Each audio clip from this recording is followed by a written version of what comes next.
ایک دن میرے دل نے کہا کہ یہ وہی دین ہے جو روحانیت کے سفر میں مجھے اللہ یعنی گاڈ تک لے کر جائے گا، اور میں نے اسلام قبول کر لیا۔ میرے والدین 99% چائنیز کی طرح کسی مذہب پر اعتقاد نہیں رکھتے۔ فیملی کے ساتھ ایک ہی ٹیبل پر بیٹھ کر کھانا کھانا، جبکہ آپ کو حلال حرام کا بھی خیال رکھنا ہو، کیونکہ بطور چائنیز فیملی تو ہم بنا حلال حرام کی تمیز کے ہر جانور کا گوشت کھا لیتے تھے۔ السلام علیکم، میرا نام بو ہے اور میرا تعلق UK سے ہے۔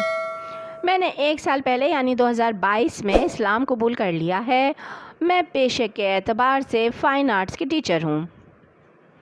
میں بچپن سے ہی کیتھولک اسکول جاتی رہی ہوں، اس لیے مجھے اللہ کی وحدانیت، انبیاء، جنت، جہنم اور ایسی بہت سی چیزوں کے متعلق بچپن سے ہی معلومات تھیں، جو چیزیں اسلام اور عیسائیت میں مشترک ہیں۔ تو وہ سب معلومات صرف معلومات کی حد تک ہی تھی، اور میں اپنے بارے میں یہ نہیں کہہ سکتی کہ میں عیسائیت کو ماننے والی ہوں، کیونکہ عیسائیت میں بہت ساری ایسی چیزیں تھیں جو مجھے کبھی ہضم ہی نہیں ہوئیں، اور میں کبھی بھی عیسائیت کے متعلق پر یقین نہیں تھی، بلکہ یہ مذہب میرے لیے ہمیشہ شکوک و شبہات کا شکار رہا ہے۔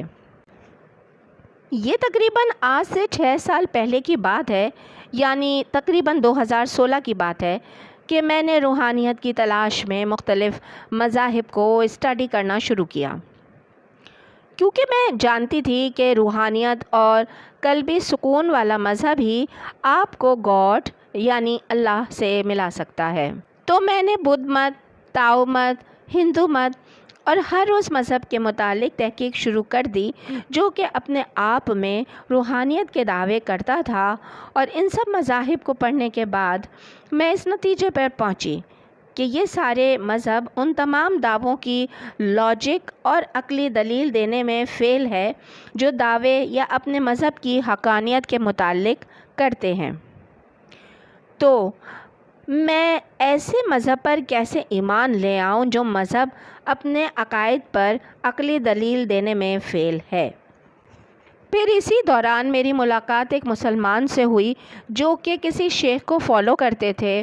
وہ ایک ٹیکسی ڈرائیور تھے اور مجھ سے اکثر کہا کرتے تھے، تم روحانیت حاصل نہیں کر سکتی جب تک تم مسلمان نہیں ہو جاتی۔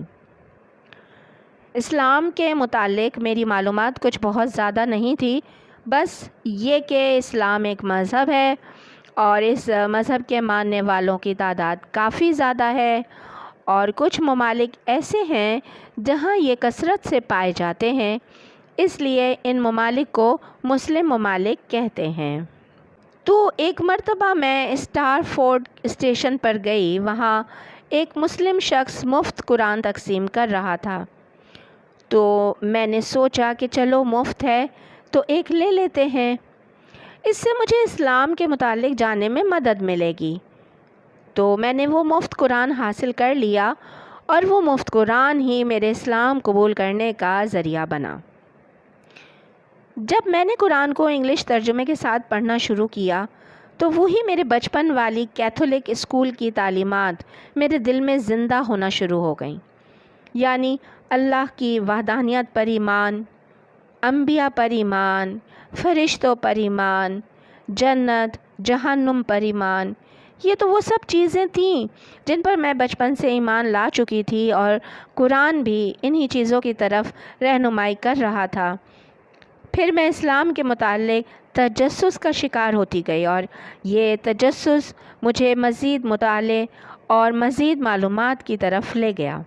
میں جتنا زیادہ اسلام کا مطالعہ کرتی گئی، میں اپنی منزل کے قریب آتی گئی، اور آخرکار ایک دن میرے دل نے کہا کہ یہ وہی دین ہے جو روحانیت کے سفر میں مجھے اللہ یعنی گاڈ تک لے کر جائے گا، اور میں نے اسلام قبول کر لیا۔ اسلام قبول کرنے کے بعد میرے لیے پہلی مشکل تھی اپنے ارد گرد لوگوں کو اور اپنی فیملی کو اس کے متعلق آگاہ کرنا۔ اگرچہ ہماری فیملی عرصہ دراز سے UK میں رہ رہی ہے، مگر ہم نسلی چائنیز ہیں، اور ہمارے گھر کے اندر رہن سہن اور ہمارا طرز معاشرت آج بھی چائنیز ہی ہے۔ تو سب سے زیادہ حیران میرا بھائی تھا، اور وہ ہمیشہ سے میرا بہت اچھا دوست بھی رہا ہے۔ وہ جانتا تھا کہ میں مختلف مذاہب کے متعلق تحقیق کرتی رہتی ہوں۔ اس نے کہا، مجھے معلوم تھا کہ تم کوئی نہ کوئی مذہب ضرور اختیار کرو گی، مگر یہ اندازہ نہیں تھا کہ تم اسلام قبول کر لو گی۔ وہ اکثر مجھ سے اسلام کے متعلق سوالات پوچھتا رہتا ہے، اور میں اس کو اسلام کے متعلق معلومات فراہم کر کے خوشی محسوس کرتی ہوں۔ میرے والدین 99% چائنیز کی طرح کسی مذہب پر اعتقاد نہیں رکھتے، مگر میرے والد ایک خوش مزاج انسان ہیں، اور انہوں نے خوشی خوشی کہا کہ ٹھیک ہے، تم نے اپنے لیے جو بہتر سمجھا فیصلہ کیا۔ بہرحال میری والدہ اس فیصلے سے ناخوش تھیں، مگر وقت کے ساتھ ساتھ انہوں نے بھی آخر اب غصہ کرنا چھوڑ دیا ہے۔ میرے لیے اپنی ذاتی زندگی میں اسلام پر عمل درآمد کرنے میں کوئی دشواری نہیں آئی۔ نماز، روزہ اور ہر انفرادی عمل آسانی سے اختیار کر لیا، مگر جہاں بات آتی ہے آپ کے ارد گرد لوگوں کی، جنہوں نے آپ کو ایک غیر مسلم کے روپ میں ہمیشہ دیکھا ہو، وہاں لوگوں کا آپ کو بطور مسلم قبول کرنے میں دشواری ہوتی ہے۔ تب کچھ مسئلے پیدا ہوتے ہیں۔ مثلاً میں گھر میں اور بازار وغیرہ جاتے ہوئے تو حجاب آسانی سے پہن لیتی تھی، مگر کام پر اپنے کولیگز کے سامنے اسے اختیار کرنے میں مجھے وقت لگا۔ اسی طرح اپنی فیملی کے ساتھ ایک ہی ٹیبل پر بیٹھ کر کھانا کھانا، جبکہ آپ کو حلال حرام کا بھی خیال رکھنا ہو، کیونکہ بطور چائنیز فیملی تو ہم بنا حلال حرام کی تمیز کے ہر جانور کا گوشت کھا لیتے تھے، اور میرے گھر والے تو آج بھی پکانے میں حلال حرام کا فرق نہیں کرتے۔ تو ایسے چھوٹے چھوٹے کئی مسائل تھے۔ بہرحال میری ایک کولیگ ہی تھی جس نے شروع میں بہت ہمت دلائی، اور وہ خود بھی مسلمان تھی۔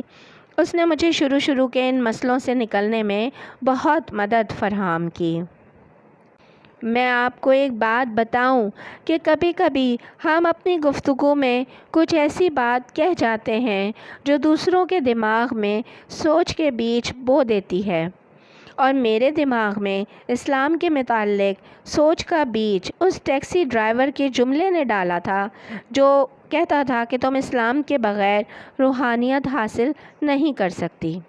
اس کے علاوہ UK میں ہر شہر میں اسلامک سینٹرز ہیں جہاں کوئی بھی نیا مذہب تبدیل کر کے اسلام قبول کرنے والا جا کر اسلام کے متعلق رہنمائی لے سکتا ہے، اور اسلام قبول کرنے کے بعد پورے UK میں ایک بہت مضبوط مسلم کمیونٹی ہے جو نہ صرف آپ کو گرم جوشی سے خوش آمدید کہتی ہے بلکہ ہر طرح سے آپ کی مدد کرتی ہے۔ تو مجھے اس معاشرے میں اسلام قبول کرنے کے بعد کبھی کسی بہت بڑی مشکل کا سامنا نہیں کرنا پڑا۔ میں تمام غیر مسلموں کو آخر میں یہ پیغام دوں گی کہ اگر آپ کو سچ کی تلاش ہے تو کم سے کم ایک مرتبہ اسلام کا مطالعہ ضرور کریں۔ And good bye.